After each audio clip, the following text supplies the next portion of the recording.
Hello guys, welcome back to Miss Everything, where you get your nursing health and lifestyle tips. Yes, today we're going to be talking about bringing your family over on a tier 2 visa. This applies to like nurses and then other people on tier 2 as well. But yeah, I'm just focusing on like nurses for now because that's the people that I'm sure about. Okay, so maybe nurses, doctors, but we are focusing on dependent visa either ways.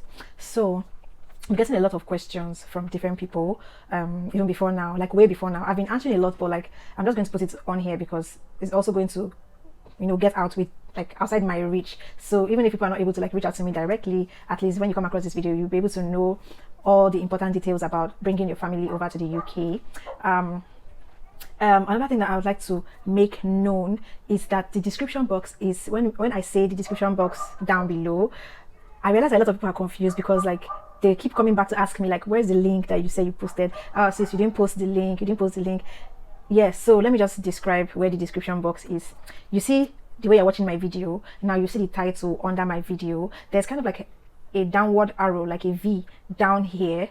That's after you read the title of this video, is around this corner.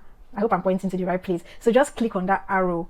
You'd see like it's just dropped down, and then you see that's the description box. That's where I can put anything I want. If I want to welcome you, if I want to write about what I'm saying in my video, if I want to put any link, so it is down there. So because I'm saying this because for this video I'm going to put a lot of links in the description box so that you can have access to first-hand information yourself. The thing about this whole traveling out and everything, especially for we nurses, is that most of the information are available on like official websites. So like don't fall victim of like false information and all of that. Most of the things that are actually even, it's just that sometimes you need someone else to explain things to you, and that is fine, but you can always verify information on like official websites. So I'm going to leave all links in the description box. Okay, so when we talk about dependents, we need to clarify, okay, because I get a lot of questions about this as well. You need to clarify that your dependents, while you're on tier 2, your dependents are either your spouse, your children below 18, and I think that's it. Yeah, your spouse or civil partner. If you can prove that someone is your civil partner, yes, they are your dependent as well. Then your spouse, and then your children. Those are like the main people that you can bring over, not your siblings, not your brother, your sister, your cousin. Okay, not that. So moving on,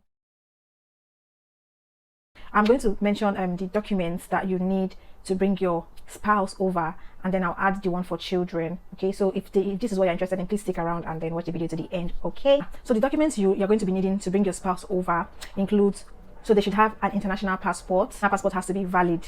Your marriage certificate. So your marriage certificate is going to show that you guys are married, and that's like the only legal proof that you can use to show that this person is your spouse.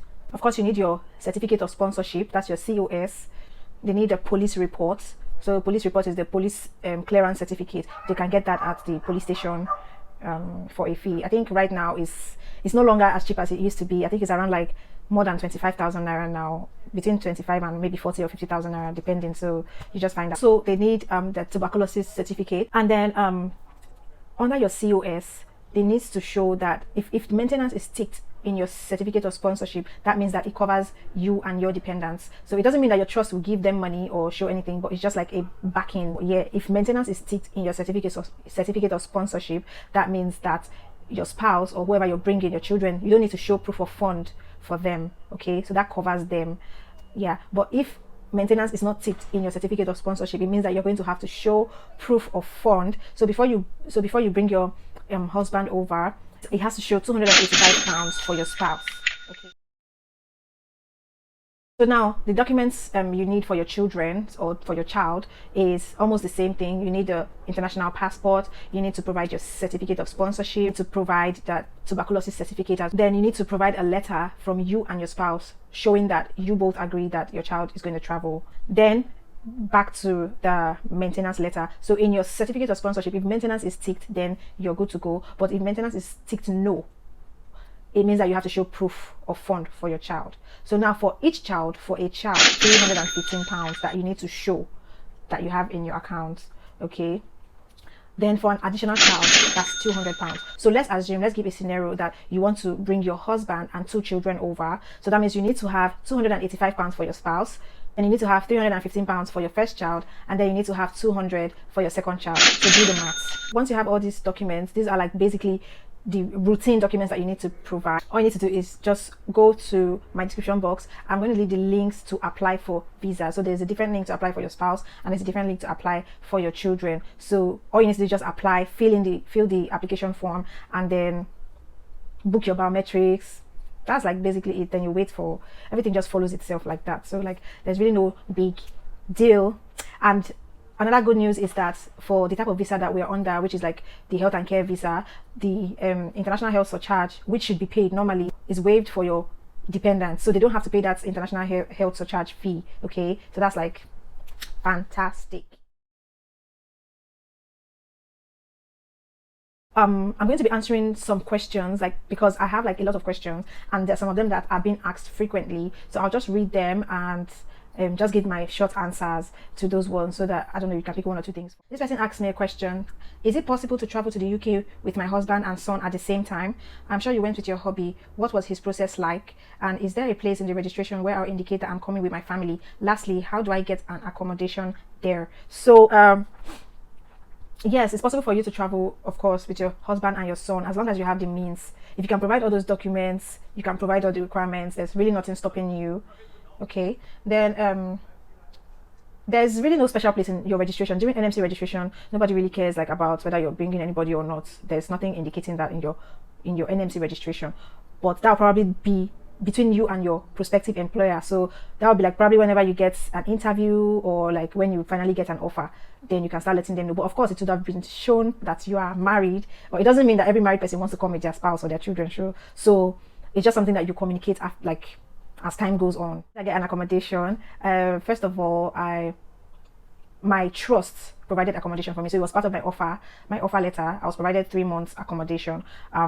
Yeah, so that's how I got my accommodation. But if you're coming with your spouse, when I came with my husband, we had to get an Airbnb. Yeah, so we had to get an Airbnb that was not too far from the accommodation that was provided for me, even though I didn't stay there eventually. But yeah, I got an Airbnb, so that's an option. If you also have family, that's also an option. You can stay with family and then shuttle your way. This other person asked that, please, during your traveling process, how were you able to travel with your partner? Was there any requirements they would be needing to? Okay, I think I already addressed that. Yeah, I already talked about the documents needed and everything. So yes, you can. Thank you for sharing the group link. Please, I want to ask, if you want to travel with a dependent, let's say spouse, is it when applying for the job that one will indicate, or when applying for the visa? Yeah. So when you're applying for a job, there's really no place to indicate that, because if you're applying via email or via like track or NHS website, there's really nothing that indicates that you're planning to bring family over. So the best way, or the best time that you can make this known, is when you're either when you're having your interview. So it depends on how the interview is going. If it requires you to just chip it in, yeah, but I don't think anybody really asks you about bringing family over yet. They're just trying to secure your job, right? So just focus on doing that, and then when you finally get a job offer, you can always communicate via email to your recruitment officer. Yes, so yeah, you can always communicate that I plan to bring my family over. What are the prospects? What was this? How can you guys come in? You know, stuff like that. One intends to travel with one spouse. How much would it cost, including one spouse expenses and the likes? Moreover, is it really realistic to travel with one spouse? Yes, you can travel with your spouse. As for how much it costs, I can't tell how much it's going to cost for you, because everybody is unique and every couple is unique as well with their unique needs. So I can't really tell. But as much as I know, you're not paying international health surcharge, so that's like a minus. If you've gotten all those requirements, you probably spend all the money you need to spend for traveling. Then you put your flight costs, you put your visa costs, that's your spouse's visa costs, because for you, your trust might be paying your flight, for your visa and all of that. So you check what you need to pay to get yourself sorted, and then you also check for your spouse as well. So if they've gotten all the requirements, you now have to start thinking about the cost, or you start calculating the cost for their flight, for their visa, and then accommodation. If you guys have family, it gets easier for you. But if you don't have family, you have to get a place to stay. So you can get this via different websites like Rightmove, Zoopla. You can also get an Airbnb. You can get a shared apartment. You can get a spare room. Like, so these are all the things that are going to like sum up to the costs of your relocation. So there's no fixed price. It just depends on your circumstance. Okay. Is it realistic to travel with your spouse? Of course, it's realistic. There's nothing that's not realistic.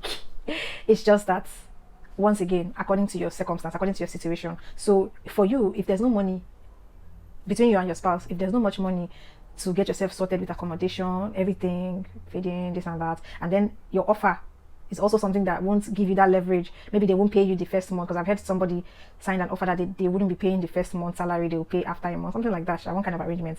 So if you're in that kind of situation, you might not be able to afford, or you guys might not be able to afford to move together. So it just depends on what's available, what's on ground. If you and your spouse are okay financially, you can move together. They can provide, they can afford to pay for their flights, get yourself over here, pay for accommodation, all those things. They're good to go. It's the money that will determine your reality. So yes, it's realistic, but it's the money. Yeah. So, and then if you have family, like I said before, it makes it easier, because your spouse can stay with family while you maybe go to your trust accommodation, stay past your ski, and then life just goes from there. Good day, sis. Please, could you help me out if you can? I have a partner, but we aren't married yet, and we plan on getting married in a year or two. We intend on applying for a visa for him a few months after I leave Nigeria. Please, are there anything I need to do here before leaving the country so as to ease the process, and what kind of visa would be best to use? Please help me out. Thank you. If you have someone that you want to marry but you're not married yet, the most important thing that you can do is actually get married, because that's the only thing that shows that you are married to this person is your spouse. That's the only way you can bring them over. Do you get what I mean? So you have two options. It's either you guys do a court wedding before you leave, but if you guys are not ready for a wedding, or if you're not ready to get married, right, because court wedding doesn't cost much, it's quite cheap. You go to the court and do the needful, okay? But if you're not ready to actually get married officially, then you can go, or you can come over to the UK, like handle your business, do whatever you need to do, then, but you would have to go back when you guys are ready to get married. You'd have to go back to Nigeria, get married, and then tender a marriage certificate, because that marriage certificate is the only thing that shows, that legally binds you to this person. So that's the only way that they can bring the person as your spouse. I don't know if you get what I mean. So yes, you have to do the marriage certificate in addition to the other documents required that I've talked about earlier. So yes, I want to ask how you process with your husband, because I'm tired of what I've been hearing. My dear, I know you hear like a lot of things, but yeah, I've mentioned everything in this video, so that's all you need to know. This person said, just want to ask about the process. Is it the trust that will sponsor both my partner and I? Then what about accommodation? No, your trust is just sponsoring only you. You are the person that they know. They don't know your spouse. Now only you know your spouse. So it's just you. But the only thing that they can do that can help you and your spouse is that maintenance I talked about on your COS. So if you stick to Y, that's yes. Then it covers you and your spouse. So your spouse does not need to pay, or you don't need to show proof of funds to bring your spouse. So that's it. Yeah, I think those are the most frequently asked questions that I have for now. Yeah, so I hope I've been able to cover some things, but if not, if you still have any questions about like bringing your family over, please do not hesitate to leave a comment, like ask me whatever I need to ask me. Hopefully I would be able to give like insight. I need to put out a disclaimer that it's not like I am a travel consultant. I'm not a travel consultant. I'm not a travel expert. I'm not a relocation expert, but I'm just giving information based on like my experience. So yeah, thank you for watching. Please consider subscribing to my channel. Please consider subscribing, like this video, and share with those that you know that need this video. Thank you. Bye.